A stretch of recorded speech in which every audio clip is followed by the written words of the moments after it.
Looks like I'm live. Hi everybody, NancyAnger here, and good evening, good morning, whenever you're watching this, good afternoon. As I was sitting in meditation this morning, I was tuning in. Usually get lots of downloads, guidance, information, and I was getting thoughts around multitasking. I've been thinking a lot about habits lately.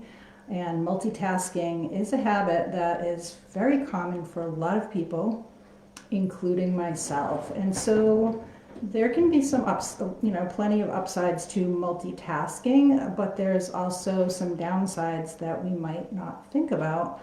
And maybe you can relate to some of them, and maybe you can see that they might be having an impact on your life in some way. So the first one, if you think about, so our brains are not really designed to do two things at the same time. I remember years ago there was a quote I heard from the Dalai Lama, and I probably won't get this exact, but somebody asked him how he got, how he did it. His schedule was so busy, going from thing to thing, event to event, speaking all over the world. And what he said was he focused on one thing at a time, the time he was on. And that's such a powerful thing, because when you do that, you're in the present moment. And the nature of habits themselves, it's something we do habitually. So we don't think about it, we do it automatically. Have you ever just driven somewhere and you don't really remember driving, right? So there's a reason for that. That's okay. That's a part of how it works. But multitasking.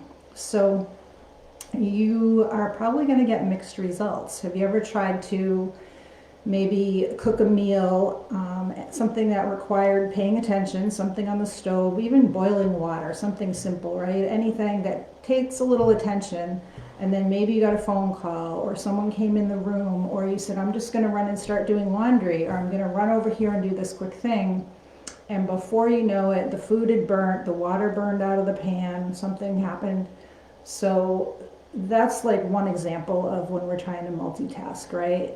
We get mixed results.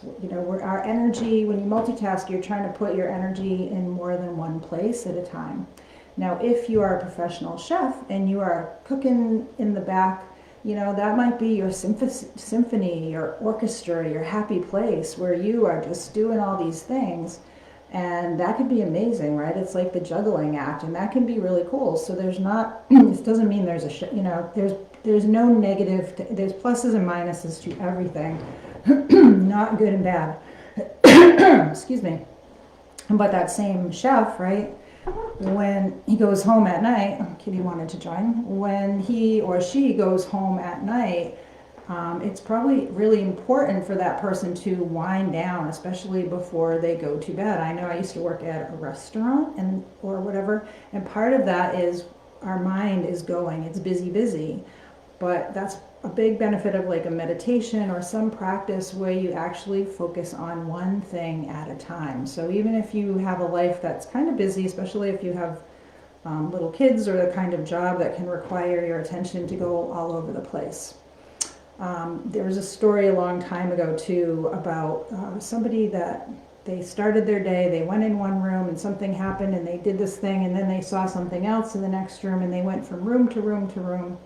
And by the end of the day, they felt like they got nothing done. So they got a lot of probably little things, but one of the things with multitasking versus doing one thing at a time is the level of satisfaction. Like, have you ever just sat down and put your energy into like whatever you are doing at the moment? There's a deep satisfaction when you get really focused on something. It's like you're putting your energy, your attention, your love into it. And I talked about cooking a couple minutes ago, right? So if you are cooking with love and you're focusing on it, that love and energy and attention is going into that cooking. And there are times that we might not have time to do that, but the point is, when we take some time to really focus on one thing, it can feel so satisfying. That's why it can be relaxing. Sometimes people will say gardening is relaxing, right? It might not be just the gardening. It might be that you stepped away from your phone,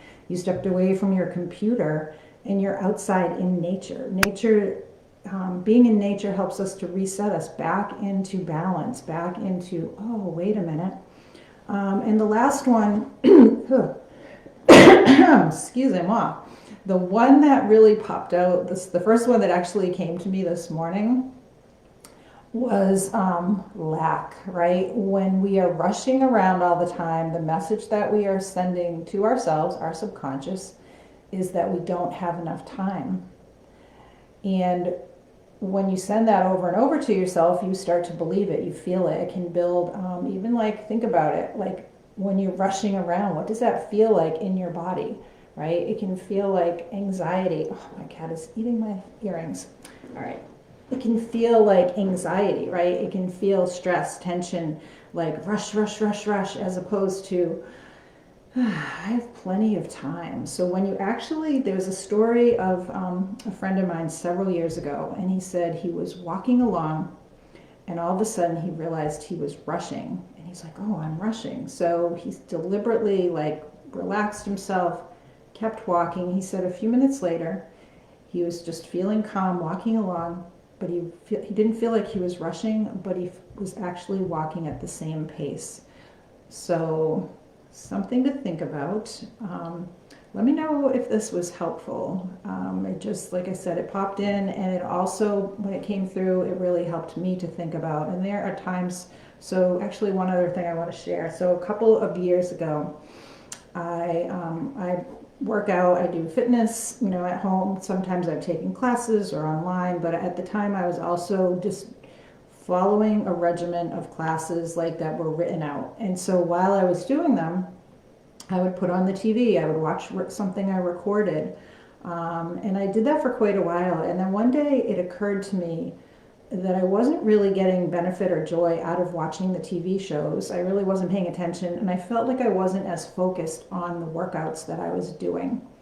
And so I stopped watching TV, and I started just doing the workout and seeing what that felt like, and it was amazing. I was so shocked. I enjoyed working out more than ever, and I discovered within a short time I was more focused on my what I was doing, and I had it was like my results were multifold, more than they had ever been before. And I've been working out for a long time, so I was like really amazed. I actually shared this with a friend a couple years ago, and it had such a positive shift on her that it made some big changes in her life as well. So think about it. Just notice, where are you multitasking? Where are you trying to like do a lot of things at the same time? Is there something you can maybe pull off and just focus on what you're doing and just notice how that feels? So last thing before I hop off, in 2 weeks, May 16th, I am doing a habits workshop called Break Free. If you're interested in learning more, you can see the link in the description. All right. Have an amazing day, and thanks for listening, and good luck. Much love.